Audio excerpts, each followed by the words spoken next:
How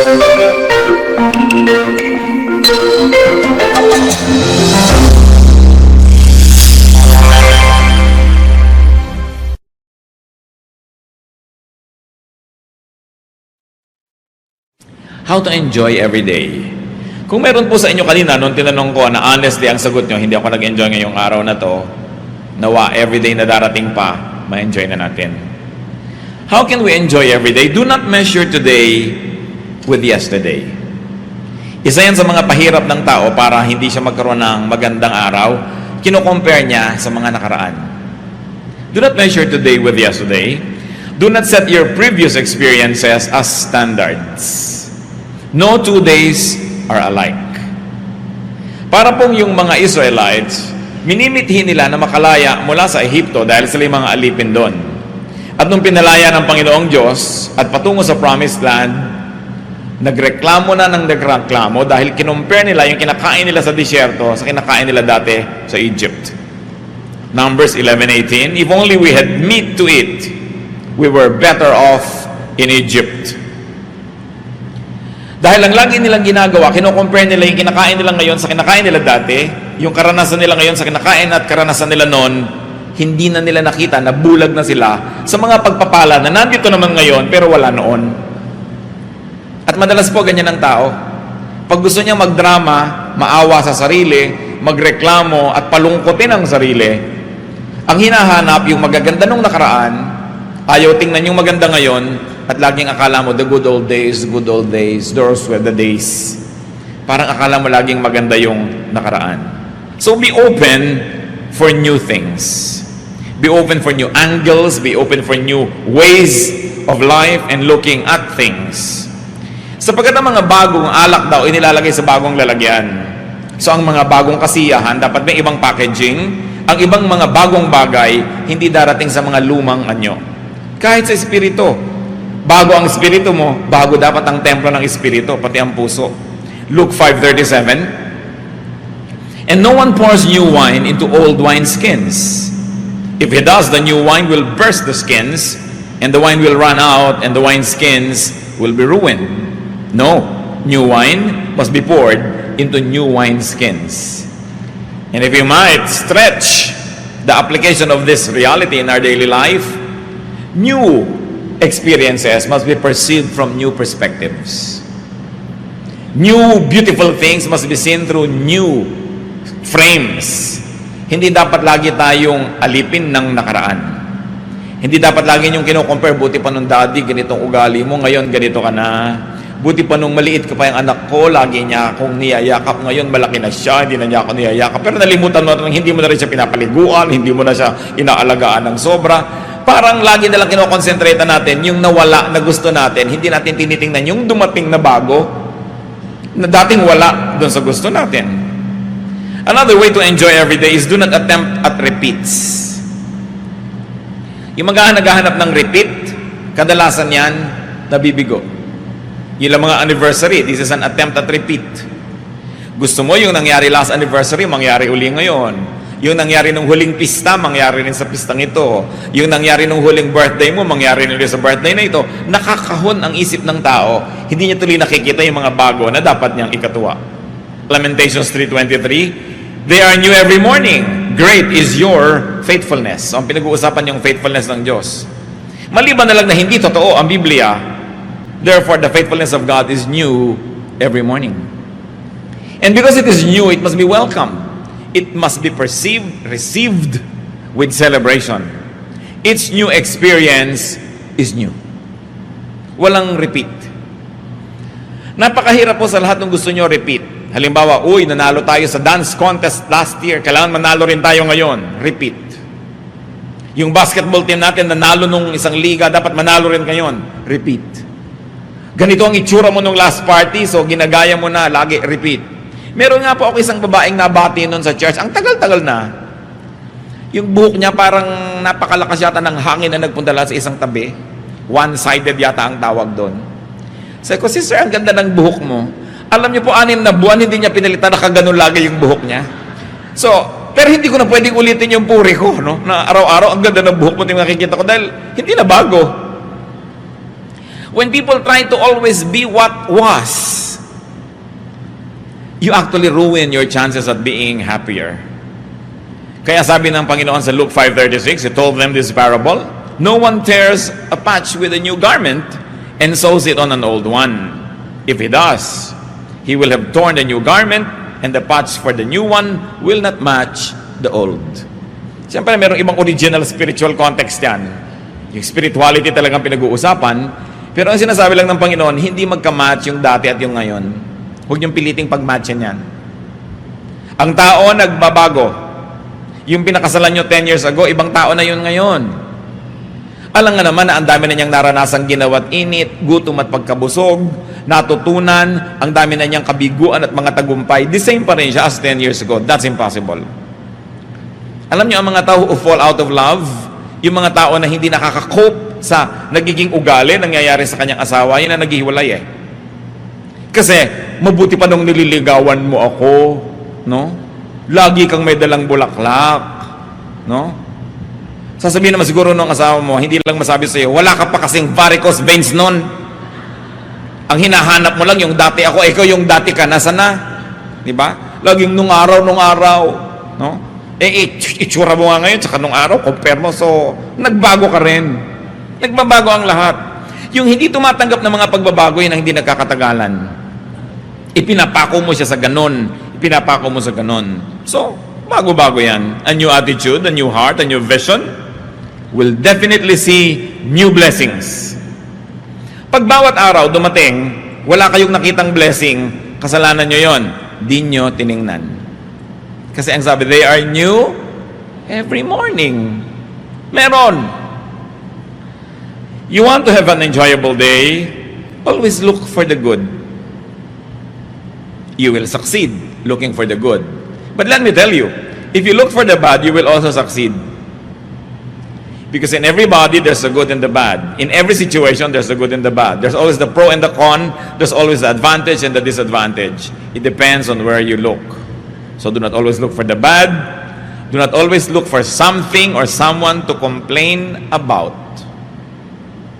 Naranasan ko na po na magbakasyon minsan sa Europa. Sumakay ako sa isang malaking barko, mula Sweden going to Finland. Sumasakay pa lang ako, nadidinig ko na yung bunganga ng isang babaeng may edad, may kasama siyang asawa niyang, kasing edad din niya, pobreng lalaki na kinailangan magkaroon ng asawang ganito. Inireklamo na niya lahat. Yung incline noong daan patungo sa barko, yung taas ng hawakan, yung galaw ng tubig, yung lahat. Iniwasan kong makasalamuha ang mag-asawang ito doon sa barko. Lagi naman silang sumusulpot sa harapan ko. And this woman was forever calling the attention of her husband to something wrong. Do you think the man was having fun? No. And do you think the woman was having fun? No. Both of them spent so much money only to look for the bad and the ugly in Europe. In the States, this is not happening. Ba't ka pa lumayas-layas sa States? Diba? Gusto mo sabihin, wala sa States niyan. No? Dapat tinitingnan mo kung ano yung meron yun na enjoyin mo. Look for the good. James 5:9, don't grumble. Huwag puro rin tampo, galit, arte. Kasi sayang ang oras. Namamasyal kayo ng mahal mo sa buhay sa isang mall, nagtatampo ka ng 2 oras, nung 3rd hour, uuwi na kayo, sayang yung 2 hours. Babalik pa ba yung 2 hours na yon? Hindi na. Yung magtampo ng 1 week, 1 month, sayang ang panahon. Alam niyo mga tampurista na lagi kasi naman gusto lang yan, mapansin, masuyo, humanap kayo ng ibang paraan para kayo sumaya. Kasi hindi naman lahat ng tao natutuwang manuyo. At paano kung hindi kayo nasuyo? Napakahirap niyan. Minsan inaaway mo yung asawa mo, away ka ng away. Sa sobrang kaaaway mo, ikaw na ngayon yung masama. Ang ending, ikaw ang nagsosorry. Para ka rin nagtago na walang naghanap sa'yo, lalabas ka rin naman dahil ang hirap-hirap magtago nang walang naghahanap. Diba? At napakahirap niyang nagtatampong walang nanunuyo. So learn. Kung kayo po ay married, ang asawa niyo hindi pala suyo, ibig sabihin, palitan niyo ang gimmick niyo. Humanap kayo ng ibang trip sa buhay dahil maiinis lang kayo lalo. And you will spoil many days, many weeks, many months in your life which could have been invested in happiness. If you want to be happy, ready for surprises. Be ready for variations. Meron pa akong kilalang babae, sinurprise ng asawa niya. Ano sila? Yung nagsisika pa lang, nagsisimulang mag-asawa. Umuupa pa lang ng bahay, wala pang kagamit-gamit. Alam niyo po ba na itong pobreng lalaki ay sinikap na mag-uwi ng refrigerator na malaki habang namamalengke yung asawa dahil wala silang ref. Sinikap niyang i-timing lahat yon para maging surprise. Yung talagang surprise. Kasapakat pa niya pati tricycle driver para huwag iuwi agad ang asawa niya at gumawa ng delay kung sakaling hindi pa tapos ang delivery. Nakita niyo na yung pagsisikap ng lalaki.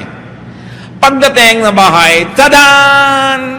Alam niyo sabi ng babae, bibili ka lang pala ng ref, di ka nagtanong, ayoko ng kulay na yan.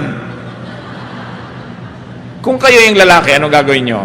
Either if i-freeze niyo siya o ihahataw niyo sa kanya yung buong ref. Alam nyo, hindi lang yun ang nangyari. Ibibili siya ng mga damit, biglang, naku, hindi ganyan ang gusto kong cut. Laging may reklamo. Alam nyo ngayon, hindi na siya ibinibili.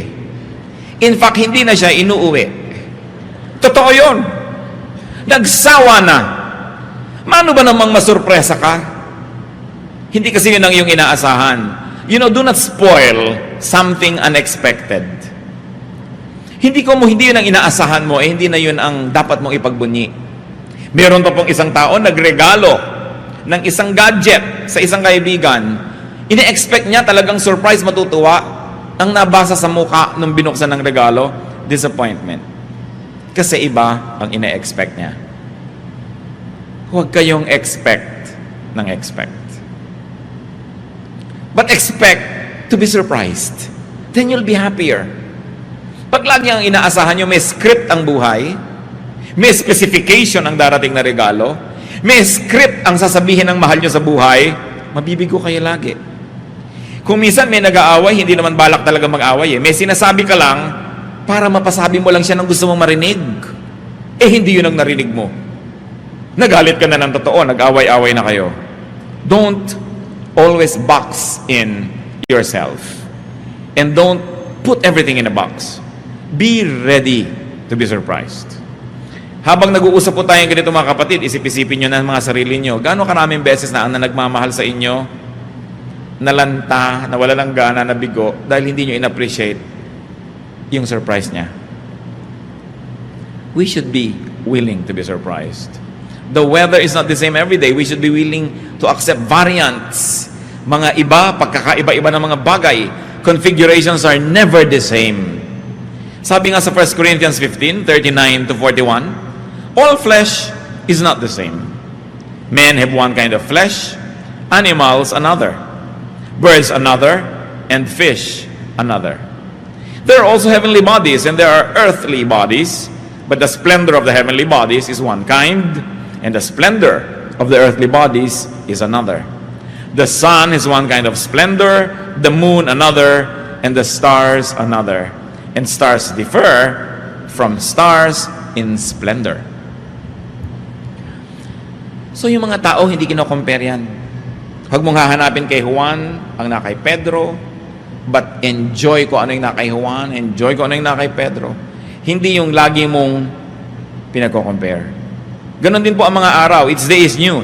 Each day is different. Each day is unique. It is impossible that there will be 2 days that are the same. Una, iba yung date, hindi na yun babalik. Iba yung posisyon ng araw, iba yung temperature, iba yung moisture, hindi yan pare-pareho. Kung lagi mo hahanapin yung gusto mo lang na klima, maraming mga araw, hindi ka mag-enjoy. So kung ano yung nandun, tanggapin. Make the most out of it. How else can you enjoy every day as worshipful activity, ha? Hindi yung nyo makasarili, narcissistic activity, but an activity that glorifies God. Because it is God who is the giver of every day. The only way to thank God is to enjoy that day. To learn from it, to be blessed by it. Be ready to enjoy physically, mentally, socially and emotionally, and be ready to enjoy spiritually. Now, you cannot always do that every day, not all of them. So, nag-iisip ka, may sakit ako ngayon, mabigat ang pakiramdam ko, magrereklamo ba ako sa Diyos? O mag-e-enjoy naman ako spiritually? Bibitawan ko lahat ng mga ginagawa ko, makikinig lang ako ng mga magagandang kanta, sisikapin kong magbasa ng kaya kong basahin kung pinapayagan ako ng mata ko na magbasa. Or I will enjoy socially. I will just be in the house and enjoy my housemates because I cannot go out to work. O may mga araw naman na very physical kayo, ganadong-ganado kayo, enjoy it. Hindi naman yung doon ka ngayon pipilit gumawa ng iba. Kasi araw-araw ang ating din pong chemistry iba eh. Iba-iba ang sitwasyon. So tinitingnan mo, what is this day for? Ecclesiastes 5:19. Moreover, when God gives any man wealth and possessions, and enables him to enjoy them, to accept his lot and be happy in his work, this is a gift of God. Sabi po ni Solomon, pag naibigay sa inyong Diyos na pagkain at binigyan pa niya ng gana, aba, samantalahin nyo yan. Kasi minsan may gana kayo, wala yung pagkain na gusto nyo. Minsan may pagkain, wala kayong gana. Pag nagkasabayan, enjoyin nyo. Ano man ang nandyan, kailangan yan na huwag papalampasin. Ngayon, mga tao ganyan din po mga kapatid. There are people that you can enjoy physically. Nakakapaglaro kayo, nakakapag-tennis kayo, you do things physically with them. Good. Pero huwag nyo na laging hanapan niya na magkakaroon din kayo ng mental enjoyment. Kasi hindi naman lahat ng katangian nasa isang tao. So may tao naman na pagkasama mo siya, talagang it's a mental game. It's nice. You get fulfilled. And there are people who are very socially nice to be around. They make you feel good. And there are people who make you enjoy spiritually. Bihirang nagsasama-sama lahat yan sa isang tao. Kaya ang tao na mag-enjoy ng buhay, marami ring mga karakter na tao sa kanyang buhay. At pinapayagan mo rin ang mahal mo sa buhay na maministera ng iba. Hindi ko may asawa ka na, kayo na lang ang tao sa mundo. May girlfriend ka, may boyfriend ka, kayo lang ang tao sa mundo. Because you cannot always deliver. Kung minsan iba yung kaligayahan ng asawa mo, pag mga kapatid niya ang kasama, so bakit mo pagkakaitan? Pag yung mga kaeskwela niya nung high school, meron naman siyang ibang klaseng fulfillment, iba naman pagkakayo, so hindi ka dapat laging seloso. Liban na lang you're a superman or a superwoman who can give to your loved one everything that your loved one needs, you must permit them to be ministered to by others. So long as, if you're married, it doesn't endanger your relationship. Yan lang naman ang pag-iingatan na yung inyong pagiging tapat bilang mag-asawa ay malagay sa panganib. And in that case, magtyaga kayo sa isa't isa.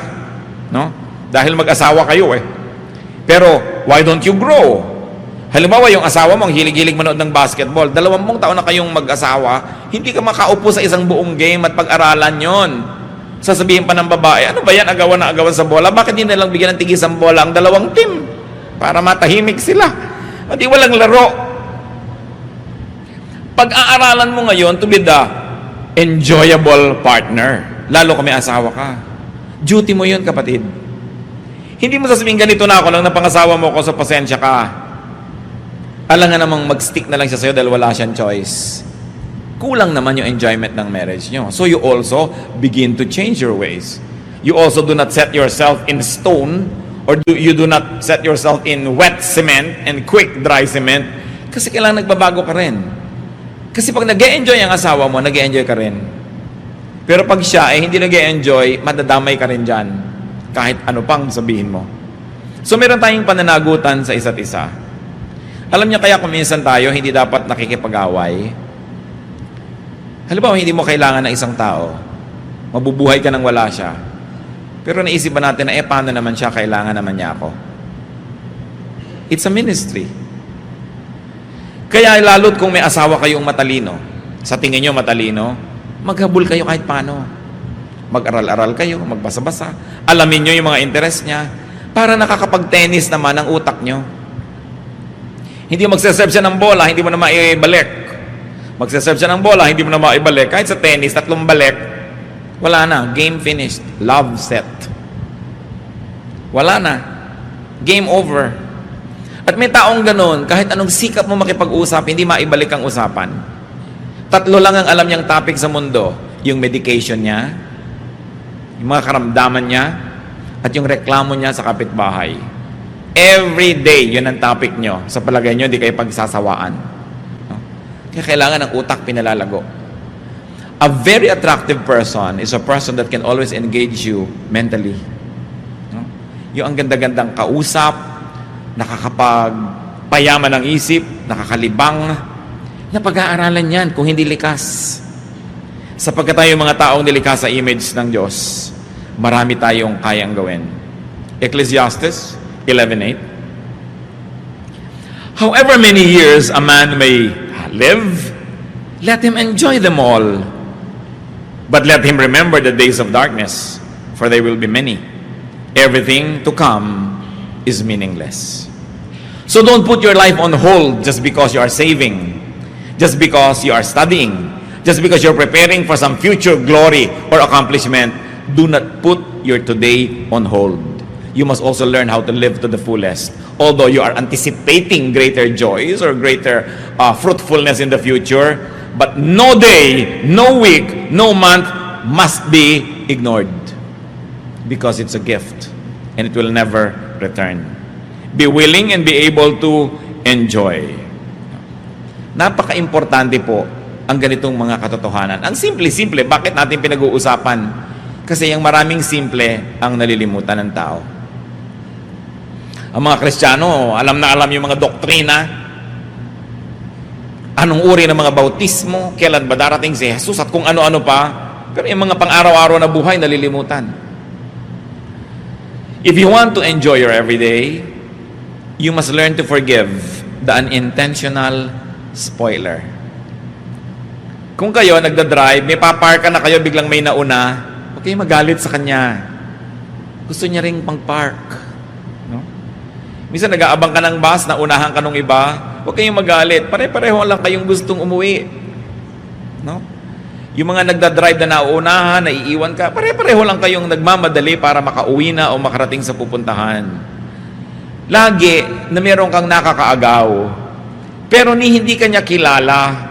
Hindi niya inisip nung umalis siya ng bahay, naaagawan ka niya ngayon ng silya o ng linya o whatever. People are sometimes after the same rainbow's end. It's part of life. Don't make it personal. John 13:6-8, no? An unintentional spoiler, si Peter. He came to Simon Peter, who said to him, "Lord, are you going to wash my feet?" Jesus replied, "Do you not realize now what I am doing, but later you will understand?" "No," said Peter, "you shall never wash my feet." Nakita niyo gustong hugasan ng Panginoon lahat yung paa ng mga disciples as a symbolic act. Pero si Peter, nagpapaka-righteous, ayaw niya magmukhang pinaglilingkuran si Jesus, sabi, "Lord, no, I will never permit you to do that." He was spoiling a very beautiful example. Buti na lang, hindi nainis sa kanya si Lord. Nung minsan, sabi ni Lord, pupunta ako sa Jerusalem, mamamatay ako doon. Sabi ni Peter, "No, Lord, I will never allow this to happen to you." Anong sabi ni Lord? "Get behind me, Satan. You are not on the side of God, but of men." Why are we talking about these things, brothers and sisters? Because in whatever you do, there will be somebody who will say, "No, I will never let you do it." Meron laging haharang. Meron laging hahadlang sa inyo. Sinasadya man niya o hindi. Alam man niya o hindi ang ginagawa niya. Merong laging ganon. Huwag niyong personalin. Many people are just underinformed or uninformed or totally clueless. Many people can just be ignorant, or people are just busy living their lives. People are just busy surviving so they can become your competitor. Hindi yun dapat pinepersonal. Kahit na pareho kayo ng nagugustuhan, pareho kayong umiibig, hindi siya kontrabida sa buhay dahil may karapatan din siyang umibig. Siyempre, paibigin niya yung gusto niyang paibigin, kakompetensya ka, pero huwag ka magagalit, huwag mong pepersonalin. Ikaw man siya, gagawin mo yung ginagawa niya. So napakahalaga meron tayong detachment. That people just have to survive, people have to live, they have to achieve their dreams, they have to earn money, they have to make a living. So may tindahan kami, nagko-compete sa kabila doon, huwag mong personalin. There's always competition everywhere. Ang mga halaman, lagi nagko-compete yan for light. Kaya alam niyo yung mga ibang halaman sa gubat, tuwid na tuwid na tuwid, kaya magandang gawing halige. Kasi nagmamadali yun sa taas para pagdating yun, ikakalat niya yung lahat ng kanyang mga sanga para makuha niya lahat yung araw. at wala nang matira doon sa katabi. Kaya ang mga halaman, nakikipag-compete lagi yan for light. Pag nandun yung araw, harapan lahat ng leaves doon. Ano? Pag natakpan ka nung gabi, sorry ka na lang, malaki yung leaves niya. Huwag mong pepersonalin ang buhay. Merong naglalakad ka, natalsikan ka dahil may mga lubak-lubak, umuulan. Hindi naman pinlano ng driver na hahabulin ko ang babaeng itong nakaasul at papatalsikan ko siya ng tubig. Natalsikan ka eh. No? Pero dahil lang doon, sisirain mo yung araw mo, galit na galit ka na, aabangan ko ato bukas, hahagis ako ng pako ang kalsada para ma-flat ang gulong niya. Puro evil na yung laman ng utak mo. Sabi lagi mo sinong lugi. Kahit masira mo yung kotse niya, lugi ka rin dahil sinira mo na rin yung puso mo. Baka marami kayo ngayong mga kinakainisan, mga galit kayo, may tampo, pero huwag niyong personalin. May karapatan din siyang mabuhay. At gusto lang niya sigurong mabuhay. You want to enjoy every day? Be easy. Dapat ang tao mababaw. Huwag sobrang laliman dahil wala naman lagi magtsatsaga na hukayin kayo. No? Ginto lang, parang hinuhukay-hukay ang kakaila-ilaliman ng lupa. Ngayon kung ikaw lang naman yung nagpapakalalim-lalim, baka walang magtsaga na maghukay sa'yo. Maghanap sa'yo, maghabol sa'yo. Sabi ng mayaman na lalaki sa Luke 12:19, I'll say to myself, you have plenty of good things laid up for many years. Take life easy, eat, drink, and be merry. At alam nyo na ito ay isang bad example ng tao. Hindi dahil gusto niya to eat, drink, and be merry. Kasi ang sabi ng Bible, what about tonight, your soul is extracted of you? Sinong makikinabang sa mga ipinundar mo? So ano pa yung tunay na lesson dyan? Huwag kang maghintay ng napakarami pong naipundar bago ka mag-enjoy. Kasi baka matapos mo mag-ipon, namatay ka na, bukas, iba ang mamana. Iba ang mag-enjoy. So kaya may naipon ka kay wala, kaya marami kay konti, learn how to enjoy the day. At ang nakakatuwa po, mga kapatid, bawat budget may katapat na nabibili. Nakita nyo, kung hindi totoo yan, bakit yung mga ang liit-liit ng kita, buhay pa rin? In fact, yung mga walang kita, buhay din. Because sabi nga ng isang pelikula, ano ba yan, Jurassic Park, life finds a way. Kaya may kesong ubod ng mahal. Pwede kang gumastos ng 10,000 pesos sa isang pirasong keso, no? Meron din naman na ubod ng mura kasi nipis ng blade. Pag humangin, habol-habol mo ang keso mo. Pero keso pa rin, di ba? May tinapay na ang mahal-mahal, may ang mura-mura, may laman pa sa loob ng nyog. Okay, may laman pampalaman na kulay-pulay pala, mga lumang tinapay din yun na dinurog at kinulayan. Bawat budget may katapat. Yun ang mga mahilig magpa-food spa, may food spa pa na 20 pesos. No? Hindi ko na lang alam kung sa kaning baboy ibinababad yung paa mo, pero food spa rin. Para ka rin doon yan, nangunguya ko, ikaw nakaupo ka sa balde, tapos kumakain ka ng banana kayo, feeling rich ka rin kung marunong ka maglibang sa sarili. Merong spa na 3,000, meron 199 full body massage pa, no? Langis lang nga na pinagprituhan ng hasa-hasa ang ilalagay sa'yo, pero langis pa rin yun, dudulas pa rin yung masahe. So may katapat ang lahat. Sabi nga nila, pusali man ay may katapat na langit. So tatanda mo yan, pusali man ang kalagayan mo, may katapat kang langit, marunong ka lang tumingin. Napakahalaga, nag-e-enjoy tayo niyan. So, babaan ang kaligayahan, hindi laging tinatasan. At ang pinakamahirap niyan mentally, alam niyo kung masyado kayong marunong, halos wala na kayong makausap. So paminsan-minsan, magpapanggap ka ring mangmang ka para ka matawa ng malakas. Kasi ang mga mangmang, mas masasaya. Mas malalakas tumawa, yung mabababa ang IQ. Uy, pinigil ang mga tawa. Diba? Mas tawanan ng tawanan yung mga nonsense ang usapan. Ginagaranti ako sa'yo, hampasan pa, gulungan. Sigurado walang kalatoy-latoy ang pinag-uusapan nito. Pero, masaya. Di ba ang mahalaga at the end of the day, masaya ka. Pero siyempre, binabalance mo rin yan. Pero ang pinag-uusapan natin, how do you enjoy every day? Adjust ka sa katapat mo. Hindi lagi kang maraming requirements. And be humorous. One thing that I appreciate about God, I don't know if you do, is God is very humorous. Ang dami niyang joke kung bukas ang mata mo. Natatandaan nyo yung mga disciples na sabi nung iba, pauwiin nyo na po ang mga tao, oras na ng pagkain, ora de peligro, mahal pa kanin niya mga yan. Sabi ni Lord, di pa kanin ninyo, Lord, napakalaking halaga para pakainin lahat. Pauwiin na lang. Di ba? Tapos, naghimala ang Panginoon. Yung kaprasong tinapay, konting isda dyan, dumami, napakain ng libu-libong tao. Nasa ng joke? Matapos yon, ipinaipon ng Panginoon ng mga pispis. Yung mga tira, ilang baskets? 12. There were 12 disciples ha? Sabi niya siguro, nagda-doubt kayo, gusto niyo magtipid. O tigi-tigis ang basket kayo, yan ang pagkain niyo sa susunod na linggo. Tigi-tigis ang bit-bit sila. Bakit 12? 12 kasi nagre-reklamo. No? Humor. Hindi yung pag binubuksan niya yung Bible, parang dan, dadan, dadadan. Tapos bababa ang mga anghel, may tugtog na organ. Hindi niyo makikita yung humor. Makita niyo dapat yung humor niyan. Yung mga Israelites, reklamo ng reklamo from Egypt to Israel. Anong ipinadala ni Lord? Para tuklawin sila? Kutakot-takot na ahas. Kaya pag may ahas na lumalabas, ahas! Takbuhan sila, di ba? Takot na takot sila. Sabi ni Moses, Diyos ko naman, maawa kayo sa mga tao. Tigilan po natin ito, kawawa sila. O sige, Moses, gumawa ka ng ahas, bronze snake, sabi niya. Ilagay mong gano'n sa mataas na poste, at lahat ng natutuklaw, titingin sila doon para gumaling. Yung kinakatakutan nila tumutuklaw sa kanila, yun ang imahen ngayon ang titingnan nila para sila gumaling. Pag hindi humor yun, ewan ko kung ano yun. No? Sabi siguro na, ayan, kung sa Canada pa, diyan ka bumangon. Ahas ang nagbigay sa inyo niyang danger. Ahas.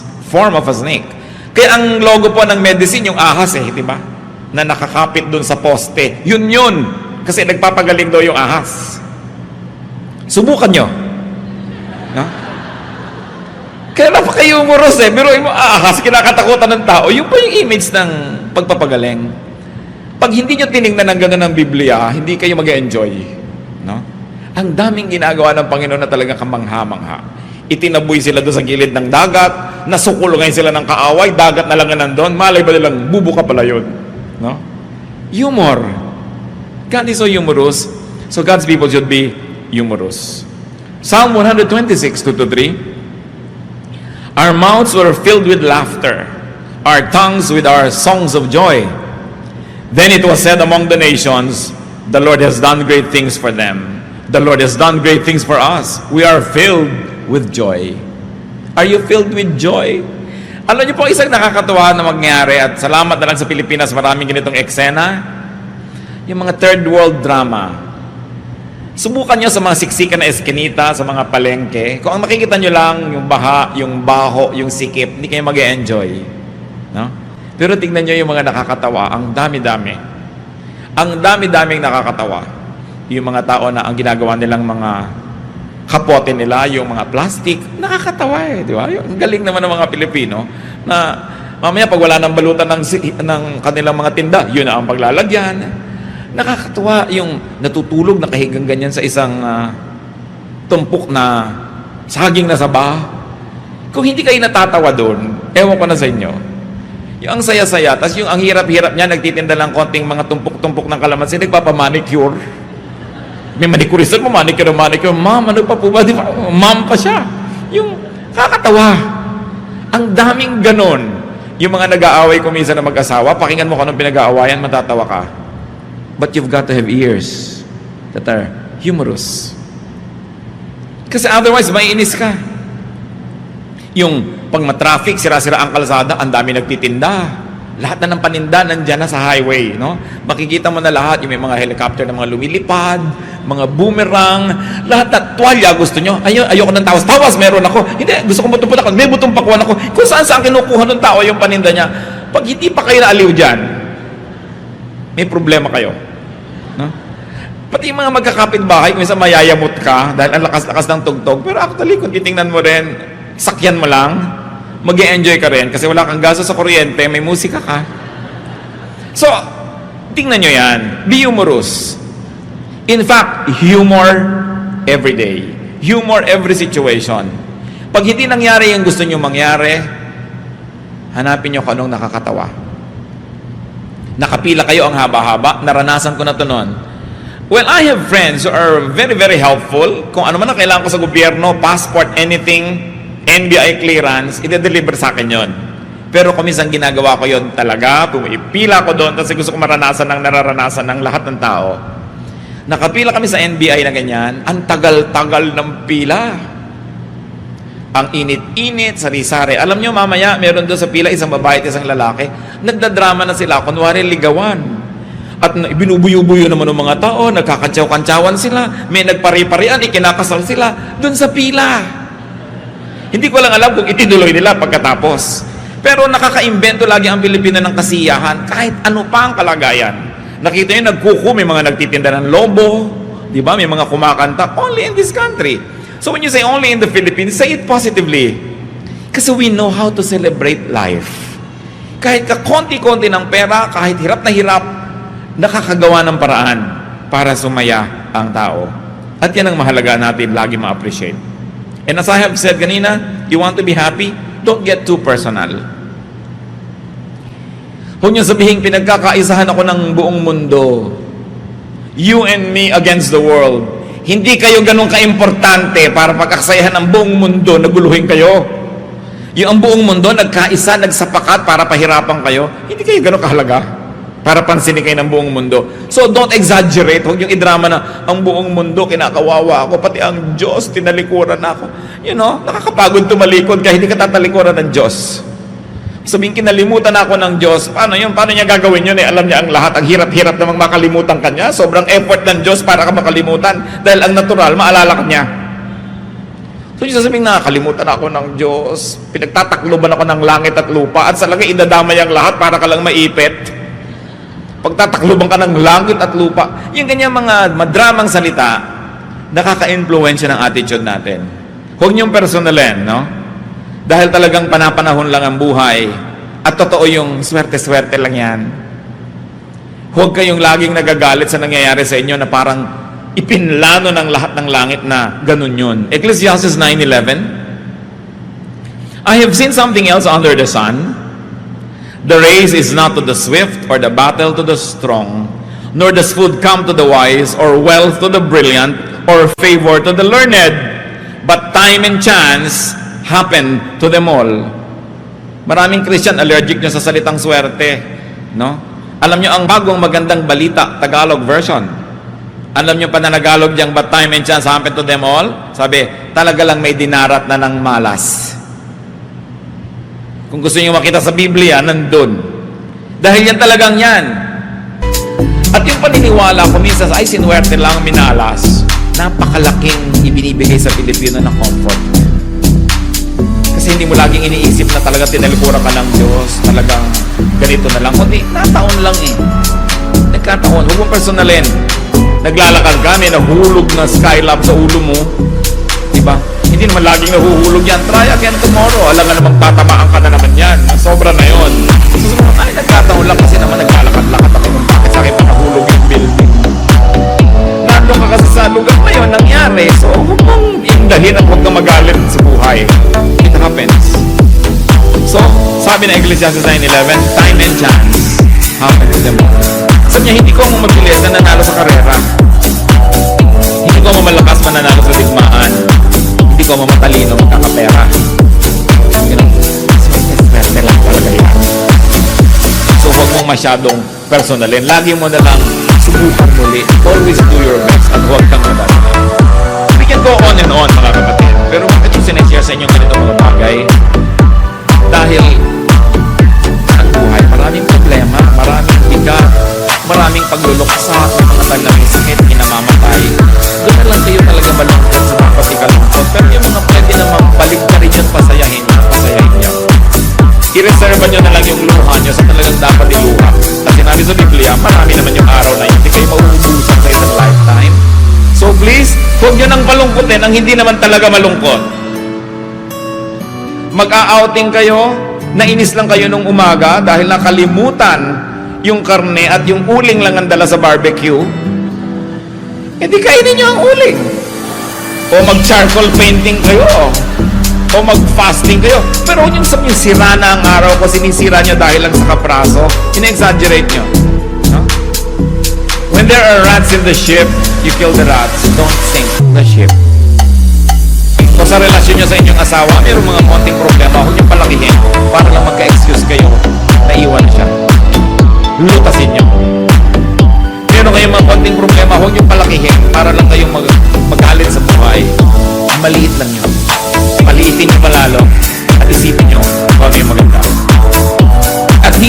today, it is not what happens in the day that makes it good or bad. It is your attitude. It is your attitude. The same heat that melts the wax hardens the clay. Maglagay kayo ng kandila sa isang oven, now, maglagay kayo ng palayok na pasapat, ginagawa pa lang, titigas. Tumigas yung isa, natunaw yung isa. The same heat. So every day, depending on what you want to be, you have to decide if you're going to be wax or if you're going to be clay. Because the same heat will be there. It's your attitude. Ang nagpapasaya sa tao ay hindi ang nangyayari o ang hindi nangyayari. Kung paano niya ito tinatanggap. At kung paano niya ipinapamuhay. There is really very seldom any bad day. Usually there is just a bad attitude. So enjoy your day. Because when you enjoy your day, the day also enjoys you. And God enjoys you. And people enjoy you as well. So isa rin nating tungkulin sa ating kapwa na mag-enjoy. Because we cannot give what we do not have.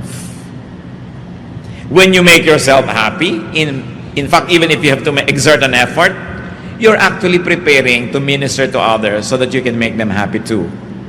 But if you make yourself miserable, you will not be able to pass on happiness to others. You will only make them miserable as well. It's a matter of choice. So, babalik ako sa tanong ko kanina, have you enjoyed your day? Kung hindi nyo masyado yan na-enjoy, reviewin nyo agad kung anong attitude nyo ang hindi nagpa-enjoy. No? At may natatira pa sa maghapon na ito, hindi pa tapos. At may bukas pa uli. Pero meron pa akong gustong iwan na isang napakahalagang paalala, mga kapatid. Every day, each day, is all important. Huwag niyong babaliwalain ng isang araw. Kasi kung walang araw na to, walang bukas. Subukan niyong mamatay ngayon. Wala na kayo bukas, di ba? So, hindi pwedeng ignorin ang day na to dahil kung dito kayo ngayon namatay, wala nang bukas eh. Kung dito kayo ngayon nagpasya na magiging malungkot sa buong buhay nyo, lulungkot ang lahat. Every day is a link. And no part of any link is unimportant. Pahalagahan niyo bawat araw. Yung gigising kayo, salamat Lord. Hindi yung naku, umaga na naman. Yung Lunes na naman. No? Trabaho na naman. Alisan mo naman ang trabaho, pila uli, apply. Salamat Lord, may trabaho. Pag naman natin yung amo nyo, ay salamat, ito yung boss ko. Diba? Salamat, may opportunity ako na magpalapad ng papel. Salamat, ito yung asawa ko, ito na naman yung asawa ko. Siguro naman di ko na kailangang ulitin lahat, mga kapatid. Attitude lang yan. It's a matter of choice. Without today, tomorrow will not come. And most of the time, how you shape today defines the shape of tomorrow. So don't waste any single day. For all you know, it can be our last. So dapat binavalue yan. Diyos, salamat po sapagkat ang araw na to hindi pa tapos. Meron pa kami pwede ma-enjoy ng mga sandali. Pinagpapasalamat namin kung kami nagkaroon ng mga kasiyahan sa maghapon na ito. At kung kami nakapagdulot din ng kasiyahan sa iba, lalo na po sa inyo. Ituro niyo po sa amin, Lord, pahalagahan bawat araw. Lalo yung araw na kasama namin ang mga mahal namin sa buhay. It's a very, very precious time. Marami mag-asawa, hindi magkasama. So pag magkasama ang mag-asawa, turuan niyo po, Panginoon, na talagang pahalagahan yon. Ang magkapatid, ang mga mag-ama, mag-ina, magkakaibigan. Hindi lahat ng araw may gana. Hindi lahat ng araw may kalusugan. Ituro niyo sa amin, Lord, to value every moment. Not to kill time, not to be bored, but to fill ourselves with excitement and with life and with fruitfulness. Magbulay-bulay tayo sandali, mga kapatid. Baka meron tayong crime against time, crime against the day, that we ignore it. Na pinapayagan nating masira. Kung minsan tayo pa ang sumisira, tapos sisirain natin ang araw ng iba. You cannot kill time without harming eternity. Magbulay-bulay tayo. Lasapin natin ang kagandahan ng buhay. Humingi tayo sa Panginoon ng matang nakakakita ng magagandang bagay na dapat ipagpasalamat kung yan ang kulang sa atin. The same sun rises on everybody. Everybody has 24 hours every day. We breathe the same air. Pero bakit merong iba masaya, merong hindi? May masayang mahirap, may masayang mayaman. So wala sa kahirapan, wala sa kayamanan. May masayang lalaki, may masayang babae. So wala sa gender. May masayang single, may masayang may asawa, may miserabling single, may miserabling may asawa. So wala sa sitwasyon. It all boils down to attitude. Dear God, teach us to review our attitude. Ipakita mo sa amin, Lord, kung meron kaming masamang ugali, masamang pag-iisip na sumisira sa pananaw namin sa buhay. Lalo yung attitude ng inggit, attitude ng pananaghili, pagseselos, yabang. Linisin mo kami, Panginoon. At nawa ang puso namin laging maging handa na tumanggap ng mga bagong pagpapala araw-araw. Be with the Lord in some moments of silence, and may all be blessed.